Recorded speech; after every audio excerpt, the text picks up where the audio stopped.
अगर मार्केट थोड़ा सा ज्यादा स्ट्रेंथ दिखा दिया या उस लेवल को ज्यादा होल्ड कर दिया, छू के बार बार नहीं गिर रहा है, अब समझे पहला सिग्नल क्या होता है, कभी भी याद रखना कि किसी लेवल पे मार्केट जो है वो ब्रेकआउट वाला स्ट्रक्चर यूज करेगा या वहां से लिक्विडिटी लेके नीचे आएगा, उसको कैसे पता करेंगे? तो अगर मान लो मार्केट का एक बहुत बड़ा लेवल ये है, ठीक है, और ये लेवल जो है for example one day time frame पे है,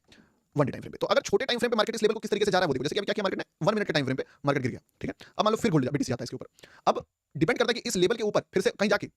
ऊपर गया और फिर से हाई बना गिर गया। ये जो अप्रोच होता है ना, ये अप्रोच अगर मार्केट बार-बार कर रहा है, बार-बार कर रहा है, तो पता है ये क्या कहलाता है? आपसे मैं जानना चाहता हूं, अगर ऐसा कैंडल्स बार-बार हो रहा है, तो आप क्या मानोगे? दो ऑप्शन, सस्टेनेबल मूव या लिक्विडिटी लेके गिरेगा। ये बताओ, आप बताओ मुझे, आप क्या बोलोगे? अगर मार्केट कोई बड़ा टाइम फ्रेम पे बार-बार उस लेवल के बियॉन्ड, उस लेवल को नहीं, लिक्विडिटी के बियॉन्ड जाके हाई मार के बार-बार आ रहा है, तो आप क्या मानोगे उसको? कमेंट सेक्शन में बताइए।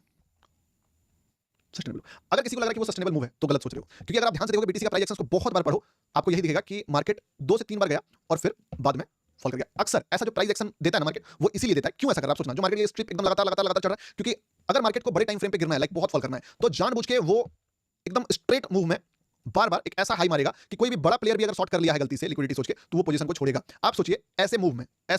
कौन पोजीशन छोड़ेगा? ऐसे मूव में वो सारे सेलर्स पोजीशंस को छोड़ेंगे जो कभी शॉर्ट करके रखे हैं, ये सोच के बड़ा रिवर्सल्स को पकड़ेंगे, क्योंकि उसको ग्रीन इतना ग्रीन कर देगा कि भाई उसका फट के 4 हो जाए, ठीक है, और वो पोजीशन को छोड़ेगा। इसलिए मार्केट जब भी ऐसा मूव करेगा तो आप मान के चलना कि रिवर्सल्स आने का चांस बहुत ज्यादा है। बट अगर इंस्टेड ऑफ दिस कुछ और हो, लाइक कि मार्केट जो है मान लो एक ही बार में पूरा गिर गया, ठीक है, और वापस गया, और अब लेवल्स को नहीं छुआ है, लेवल से पहले गिर रहा है, लेवल्स को नहीं छू रहा है, लेवल से पहले गिर रहा है, यानी किसको निकाल रहा है मार्केट? किसको निकाल रहा है यहाँ पे? ऐसे सिनेरियो में मार्केट सेलर को नहीं निकाल रहा है, ऐसे सिनेरियो में मार्केट बायर को निकाल रहा है, ठीक है, बार-बार एक नया लो बना रहा है, बायर को निकाल रहा है, और यही वाला बायर, समझे, यही वाला बायर कि मान लो हाई है और मार्केट जो है बार-बार एक बार चला गया, ठीक है, एक बार मान लो यहाँ पे लिक्विडिटी ले लिया और गिरा, और उसके बाद बार-बार ऊपर जा रहा है, फिर लो और ऊपर जा रहा है और लो और ऊपर जा रहा है और लो। इस सिनेरियो में अगर ऐसा कुछ किया है मार्केट कि परेशान कर दिया, सबको तंग कर दिया, पूरा फल गया, फिर जो है ऊपर गया, तो ये वाला जो बायर होता है ना, ये बायर जब उस गेम को पहुंचाएगा वहां पे, इस बायर पे आप एक्सपेक्ट कर सकते हो कि ये बायर एक ताबड़तोड़ बायर है और ये असलियत में इस गेम को ढंग से जीतेगा। ये पहुंचा दिया ना इस गेम को यहाँ पे फिर, ठीक है,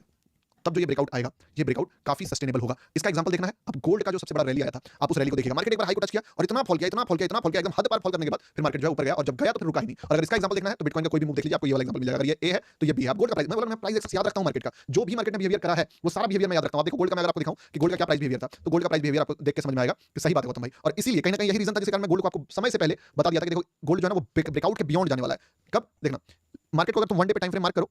और इस जगह पे लाइक कहां था लेवल, हाँ लेवल यहां पे था,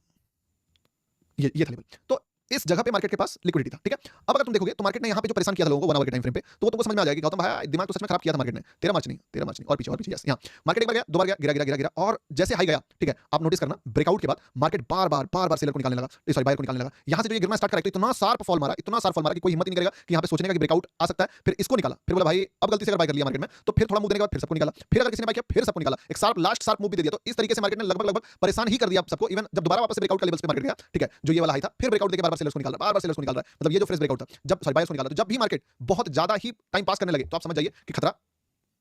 आपके पास है, ठीक है। जेडबीटी देखो, जेडबीटी ब्रेकआउट अच्छा खासा दिया है 44%। भाई आपकी टीम भाई 600 हो गया है, मास्टर क्लास 1 अब है भाई, मैं